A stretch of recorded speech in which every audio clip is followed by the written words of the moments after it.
Champions League semi-final with PSG will face Barcelona or Inter in the final. They play the first leg of their semi-final in the Olympic Stadium in Barcelona tonight.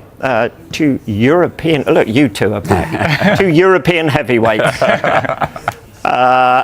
here. In your knowledge, rather than on the scales. Yeah. What kind of form are these two, though, coming into this game? Contrasting, I would suggest. Yeah, absolutely. I mean, Barcelona secured their first trophy of a hopeful treble for them. They're aiming to win their third treble in the last 16 years. They won the Copa del Rey, a really dramatic fashion at the weekend on Saturday night, 3-2 against Real Madrid, an El Clasico that meant so much. We'll get into what happened in the aftermath of that coming up, but 4 points clear of Real Madrid. Now they are 14 games unbeaten in La Liga, and in fact in 28 games in 2025 they've lost just once, won 22 of them, scored over 3 goals a game on average. Absolutely remarkable. In contrast, talk about trebles, Inter Milan's hopes of a treble have gone up in smoke. They are now 3 games, 3 consecutive losses back-to-back to Bologna, who have got a reputation for giant killing so far this season, to Milan in the Coppa Italia, ending their treble hopes officially, and they lost to Roma at the weekend, conceding the most XG in a game they have all season. So they're now 3 points behind Napoli, and they've got a number of issues in terms of fitness and injury going into this one as well. So I'd suggest at the moment Barcelona favourites. Okay, so it's not the first time, is it? They've faced off at this stage of the competition. What's their head-to-head record like? Yeah, we can have a quick look at the stats here when Barcelona met Inter Milan before in the Champions League. We see Barcelona have got the edge, 6 wins from their 12 games played. 2 wins for Inter Milan, the most recent one in 22-23 when they reached the final, lost to Man City, of course. That was in a group game. But most famously, of course, they beat them in 2010. Jose Mourinho in charge. Beat them at the San Siro 3-1.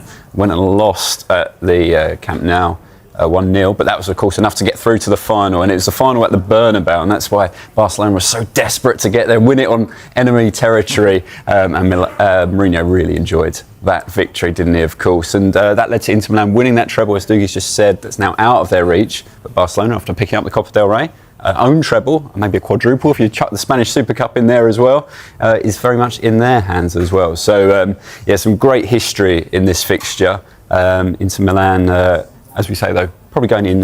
The match will likely be decided by a few key tactical battles. Midfield control. Can LHNOLU and Barella disrupt Barca's rhythm? Or will the Catalans overwhelm Inter with possession? Wing play. Inter's wing backs, especially Denzel Dumfries, could be pivotal in stretching Barcelona's defense. Lewandowski versus Inter's backline. The Polish striker will look to find gaps in Inter's disciplined 3-man defense. What's at stake? A place in the Champions League final is on the line, and both teams know that a solid performance in the first leg is crucial for Inter. An away goal would be a massive boost ahead of the return leg in Milan. For Barcelona, anything less than a win at home could spell trouble. This matchup brings history, rivalry, and elite football under one roof. With so much quality on display, fans are in for a tactical, high-intensity clash that could go down to the wire. Only Haaland and Suarez have contributed more goals in their first 25 in the Champions League, so they definitely have the firepower to still trouble an Inter Milan defence that might be missing Denzel Dumfries, one of their key weapons at right wing-back.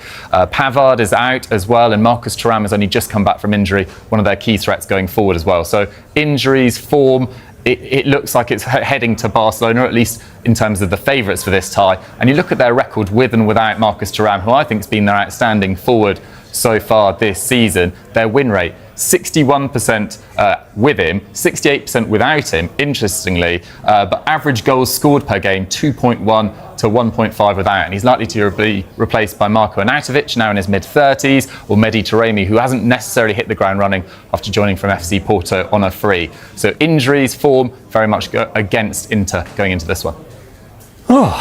So the case for Barcelona rises. Okay, plenty of star power on display for both teams. Who are the key players to look out for here? Well, I think naturally drawn to the attacks. I mean, Pedri's fantastic in that Barcelona midfield, isn't he? But when you look at their attacking numbers, 155 goals scored by them across the season. Obviously, we've just seen Lewandowski taking up a big chunk of those as well. But Rafinha, 30 goals, an incredible step up from him in terms of his goal-scoring output this season, in terms of what he's done previously. But this boy, Lamine Yamal, 17 years old, he just defies belief, I think, in terms of what he does. And you see him play, the class and the quality. He's got the outside of that boot with the crosses, quite often looking for Rafinha. They've actually supplied each other for quite a lot of goals this season.